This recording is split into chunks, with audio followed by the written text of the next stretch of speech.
Il y a bien longtemps, à Asgard, une grande guerre a éclaté entre les dieux. Ceux-ci se sont rendus compte qu'à force de se battre les uns contre les autres, ils allaient finir par se détruire. Alors les géants envahiraient leurs contrées, achèveraient les survivants et prendraient leur place dans la domination des mondes. Pour éviter cela, une trêve a été signée. On a balayé les débris de la guerre, on a fait un petit bilan et on s'est rendu compte qu'il fallait absolument reconstruire les murailles tout autour des frontières du royaume pour éviter justement que les géants ne viennent les envahir. À la cour d'Odin se présenta un étranger. Il était vêtu d'une grande cape qui dissimulait son corps et ses traits. Il était accompagné d'un solide cheval. Celui-ci était plus noir que son manteau et son manteau plus noir que la nuit. Bonjour Odin. L'on me nomme le bâtisseur. Le bâtisseur. Eh bien tu tombes bien, toi. Je te propose, Odin, de construire ta muraille en 3 saisons seulement. En échange, je ne te demanderai qu'une seule chose, la main de Freya.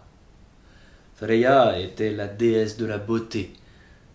Elle attirait de nombreuses convoitises. Odin était embêté, il ne pouvait pas la donner en mariage à un étranger. D'un autre côté, il avait besoin de cette muraille. Ce n'est pas rien ce que tu me demandes là. Reviens demain, bâtisseur, et je te donnerai ma réponse. Quand le bâtisseur a pris congé d'Odin, celui-ci a rassemblé le conseil des dieux. Tous ensemble, ils ont discuté, ils se sont disputés pour savoir ce qui était plus important, sauver l'honneur de Freya, construire la muraille, les géants pouvaient attaquer d'un moment à l'autre. Personne n'avait de solution. Et quand les dieux n'ont aucune solution, ils se tournent alors vers le pire d'entre eux, celui qui leur apprend comment proprement se salir les mains. Loki, dieu de la malveillance et du mensonge, à votre service. Odin, ce n'est pas bien compliqué ton affaire. Freya attire de nombreux prétendants. Il ferait tout pour l'obtenir.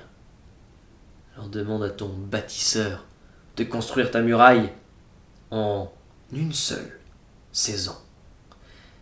Et il ne devra recevoir l'aide de personne. Cet idiot est tellement amoureux qu'il acceptera sans réfléchir. Il te rendra la muraille, mais en retard. Et alors, s'il ne respecte pas sa part du contrat, tu ne seras pas obligé de respecter la tienne. Le lendemain, quand le bâtisseur est revenu à la cour d'Odin, celui-ci lui a exposé les nouvelles conditions du contrat. J'accepte, mais je te demande une faveur. Puis-je avoir l'aide de mon cheval? Ton cheval? Si ça te fait plaisir. Sans perdre une seule seconde, le bâtisseur s'est mis au travail.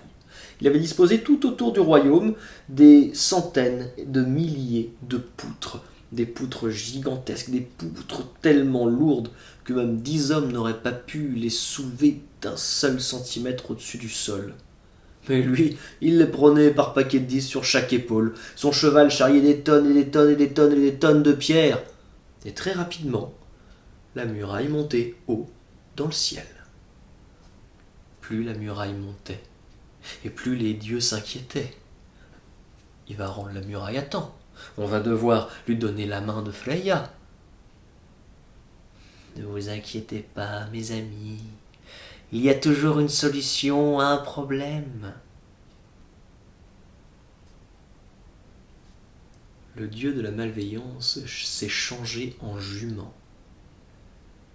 Le bâtisseur qui était occupé à construire la muraille a vu son cheval qui semblait nerveux. Celui-ci regardait vers la forêt. Le géant a regardé la forêt et il a vu à l'orée des bois cette jument magnifique, aussi blanche que son cheval était noir.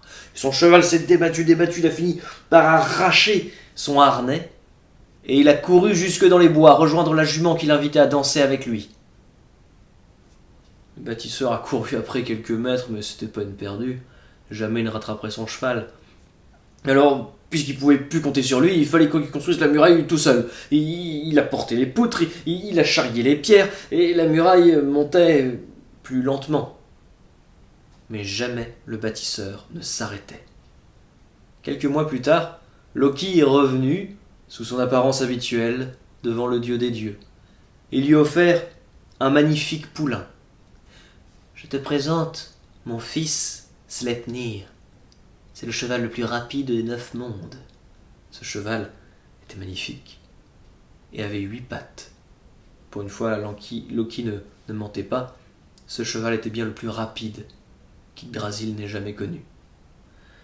Il devint la monture officielle d'Odin. Quelques mois plus tard, Odin a vu arriver dans son palais cette fois-ci le bâtisseur, tout en sueur.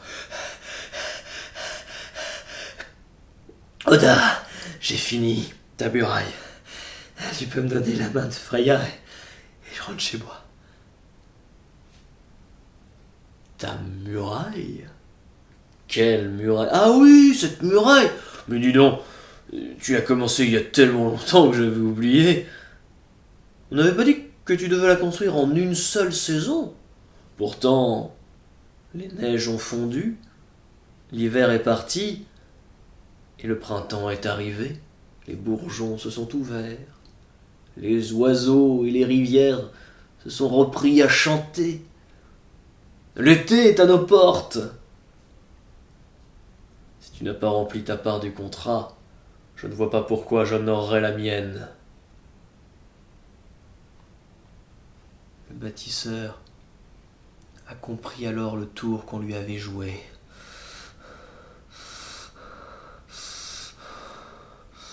Ses muscles se tendirent, ses veines gonflèrent, ses yeux s'injectèrent de sang, ses dents poussaient dans sa gueule, et il grossissait, il grandissait à faire craquer ses vêtements, et il révéla sa véritable nature. C'était un géant des montagnes, et de son poing, il allait écraser Odin. Heureusement que Thor arriva, armé de son marteau qui l'écrasa sur le crâne du géant pour le réduire en poussière. Le bâtisseur, ce géant des montagnes, fut tué, et jamais il ne fut payé. Alors que ceci vous serve de leçon. Si vous comptez un jour vous jouer des dieux, n'oubliez pas qu'ils ont toujours un coup d'avance.